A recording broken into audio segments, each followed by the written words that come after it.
20वां बाब, खाली कब्र।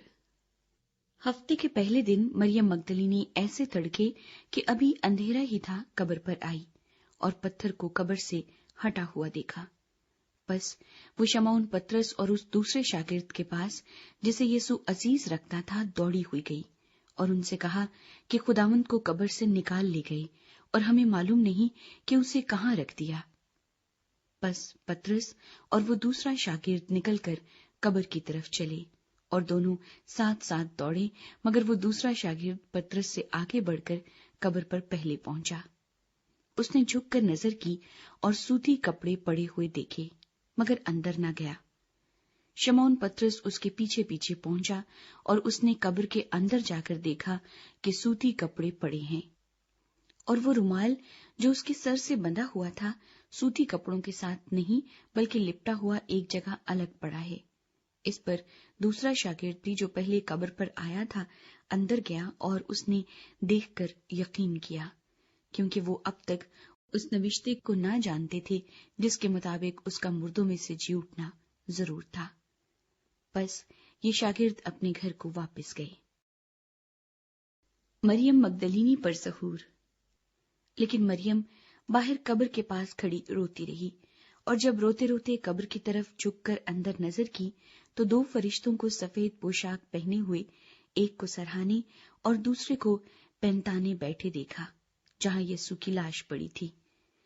उन्होंने उससे कहा, ऐ औरत, तू क्यों रोती है? उसने उनसे कहा, इसलिए कि मेरे खुदावंद को उठा ले गए हैं और मालूम नहीं कि उसे कहाँ रखा है। ये कहकर वो पीछे फिरी और यीशु को खड़े देखा और ना पहचाना कि ये यीशु है। यीशु ने उससे कहा, ऐ औरत, तू क्यों रोती है? किसको ढूंढती है?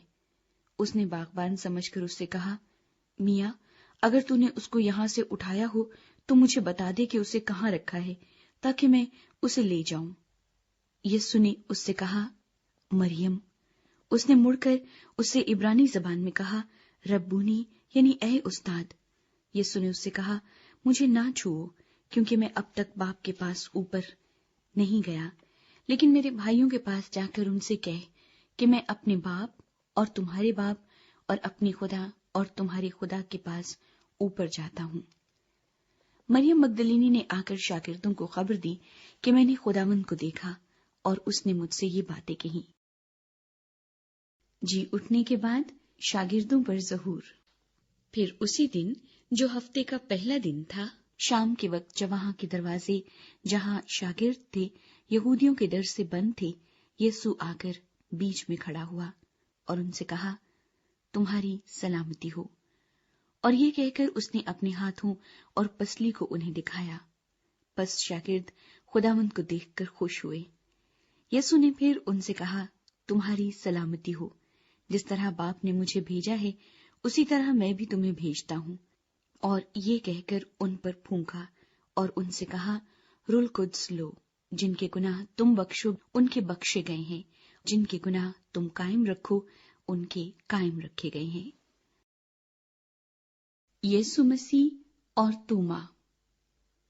मगर उन 12 में से एक शख्स यानी तोमा, जिसे तोआम कहते हैं, यीशु के आने के वक्त उनके साथ न था।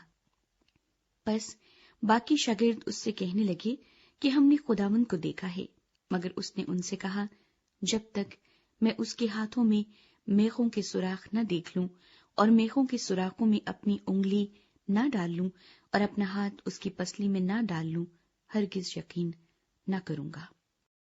8 रोज के बाद जब उसके शागिर्द फिर अंदर थे और तोमा उनके साथ था और दरवाजे बंद थे, यीशु ने आकर और बीच में खड़ा होकर कहा, तुम्हारी सलामती हो। फिर उसने तोमा से कहा, अपनी उंगली पास लाकर मेरे हाथों को देख और अपना हाथ पास लाकर मेरी पसली में डाल और बेएतकाद न हो बल्कि एतकाद रख। तोमा ने जवाब में उससे कहा, ऐ मेरे खुदावंद, ऐ मेरे खुदा। यीशु ने उससे कहा, तू तो मुझे देखकर ईमान लाया है, मुबारक वो है जो बगैर देखे ईमान लाए। यूहन्ना की इंजील का मकसद।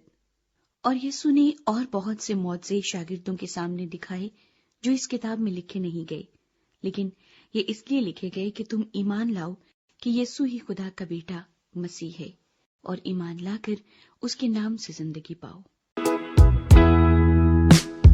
Please subscribe.